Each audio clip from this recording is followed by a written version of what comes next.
Finally, we come to our last specification, specification number 5, which asks us to outline how the oxygen debt is removed after exercise. So, during recovery, the body keeps working even after exercise. The heart rate stays fast to carry lactic acid from the muscles to the liver, while breathing remains deep and quick to supply the extra oxygen needed to break it down. In the liver, lactic acid is converted back into glucose, and this process requires oxygen. This extra oxygen is called EPOC, or oxygen debt, and it helps remove lactic acid and replenish oxygen stores in the muscles, restoring the body back to normal. So, let's talk about how oxygen debt is removed after exercise. After intense exercise, our muscles build up lactic acid because of anaerobic respiration. This leads to excess post-exercise oxygen consumption, or EPOC, which is commonly called oxygen debt.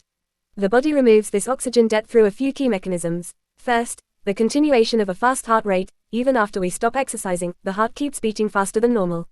This helps to transport lactic acid from the muscles into the blood efficiently. The blood then carries the lactic acid to the liver, where it can be oxidized and broken down.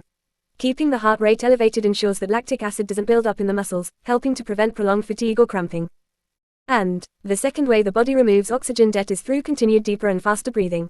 Even after exercise stops, we keep breathing more deeply and quickly to supply the extra oxygen needed to break down lactic acid in the liver. During this process, lactic acid is converted into carbon dioxide and water, and the remaining stored energy is released. This increased oxygen supply makes sure that all the lactic acid is cleared from the muscles, helping the cells return to their normal state. Combined with the fast heart rate, this process ensures the body recovers properly, restores pH balance, and prepares the muscles for the next activity.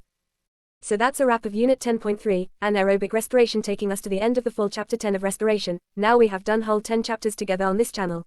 Just a quick reminder, the notes are available in the description as well as in the pinned comment, so be sure to check them out.